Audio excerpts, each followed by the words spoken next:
Hey guys, welcome back to the channel. In today's average true range explained video, I'll be sharing with you how to use the average true range or ATR indicator for stop loss. As you know, stop losses are one of the most important risk management tools that a trader has in the stock market. And that is why in today's video, I'll be sharing with you how you can use the average true range or ATR to determine where to set your stop losses in the stock market. So if you're serious about controlling your risk and minimizing your downside in the stock market, make sure you stick around in this video because you don't want to miss out on this very important tool that you can use to control your risk and minimize your losses. This video will be split into two main parts. The first part of this video will be talking about the average true range and what is the average true range. And in the second part of the video, once we know what the average true range is, we will look at how we can use the average true range to determine where we can set our stop losses in the stock market. What is the average true range or ATR? By definition, the average true range or ATR is a technical indicator that measures the volatility of an asset by taking in the price volatility of the asset over a period of time. Basically, what the average true range indicator measures is the average price volatility of the stock over a certain period of time. The average true range or ATR of a particular stock is kind of similar to the temperature range of a certain location. For example, this picture is taken in London during winter. Based on past year's data, we know that the temperature in London during winter will fluctuate within a certain temperature range. Say this temperature range is from negative 10 degrees Celsius to 10 degrees Celsius. If we had to guess the temperature in London right now, there's a high chance now that the temperature will fall anywhere between negative 10 degrees Celsius to 10 degrees Celsius. Again, this is just a hypothetical example. I'm not from London and I'm not sure what the temperature range is like in London during winter time. But you get the point. The temperature right now is unlikely to deviate much from its temperature range based on historical data. And this is kind of similar to the average true range or ATR for a stock. Based on historical data, in this case say 14 days, the ATR or average true range of a stock is $1.50.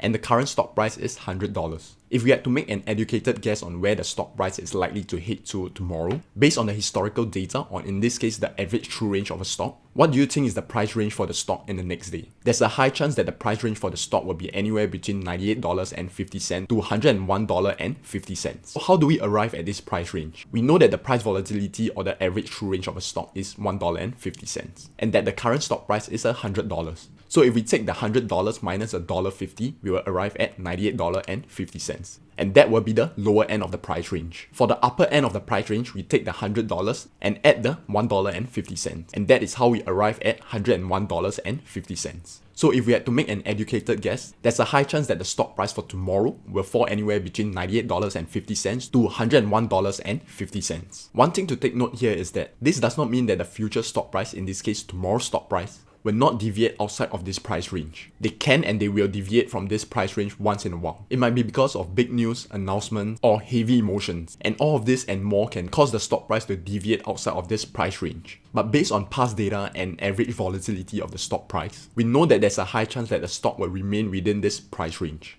The same thing is true for the weather. Will we see abnormal weather conditions? Of course, there's always a possibility of freak weather. However, more times than not, we know that the weather will tend to fluctuate within a certain temperature range. And that is true for the average true range or ATR for a stock. Now that we know what is the average true range or ATR of a stock, let's take a look at the two steps to calculate the average true range of a stock. The first step is to calculate the true range of the stock. And there are three main ways to calculate the true range. The first way is to take the current high minus the current low. The second way is to take the current high minus the previous close. And the third way is to take the current low minus the previous close.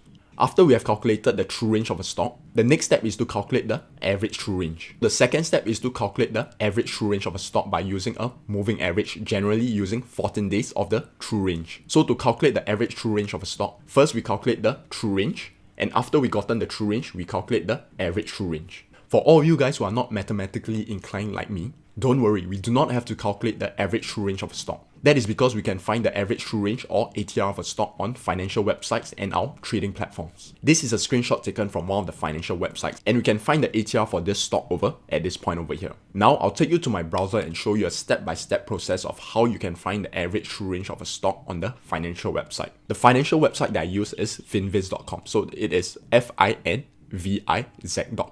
And once you're on the homepage, the first thing that we want to do is to click on this search bar over here. You key in the company's name or its ticker symbol. So in this case, I'm taking a look at ABR.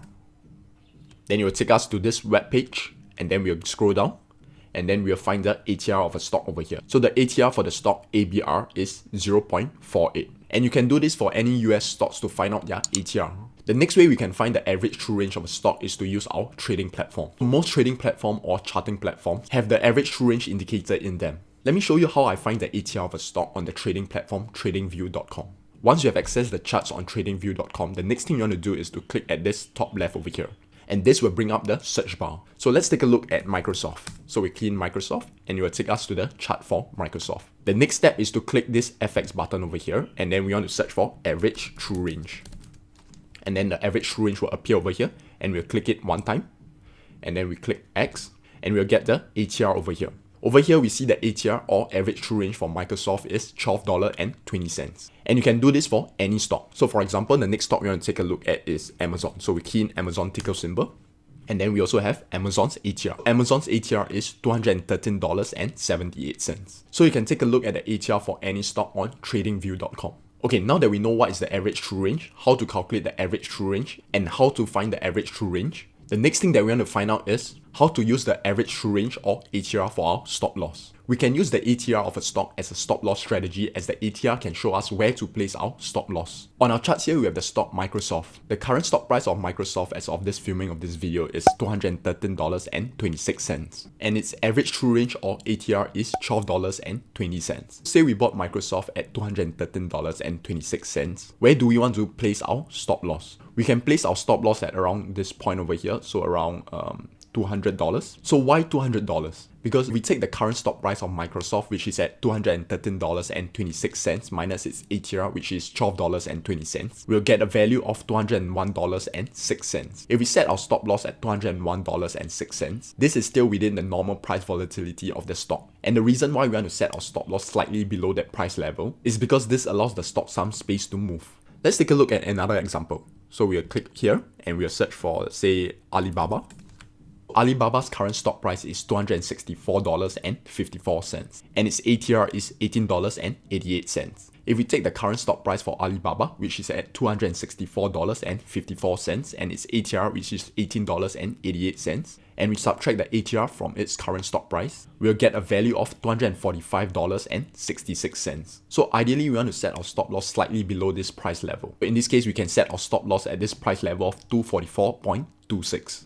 And similarly, the reason why we want to set our stop loss just below this level of 245.66 is because this will allow the stock some space to move. And that is how the ATR can show us where to place our stop loss in the stock market, and it can be used as a stop loss strategy. To recap, we want to place our stop loss just outside the stock's average true range. And the reason is that this allows the stock some room to move. We can also use the ATR to set our trailing stop loss. So what is trailing stop loss? The trailing stop loss is a variation of the stop loss that can be set at a defined percentage or dollar amount away from the stock's current price. So if the price of a stock moves up, the trailing stop loss will also move up along with the stock price. But if the stock price moves down, the trailing stop loss won't move down along with the stock price. So what a trailing stop loss does for us in the stock market is to protect our profits. As the price of a stock continues to move up, our trailing stop loss will also move up along with the stock price. And this ensures that we lock in some of our profits and continue to protect our profits even as the stock price continues to move up. If we take a look at the definition of what a trailing stop loss is again, we can set the stop loss at a defined dollar amount away from the stock's current market price. So that dollar amount can be the ATR of the stock. Say we bought Alibaba at this point over here at a price level of $175.30. And the ATR at that point in time is $14.52. So if we take the stock price at $175.30 minus the ATR, which is at $14.52, it gives us a price level of $160.78. We can set our stop loss at around this price level of $159.43. And the reason why we want to set our stop loss slightly outside this average true range is because this allows the stock some space to move. After we bought the stock moves up to this point over here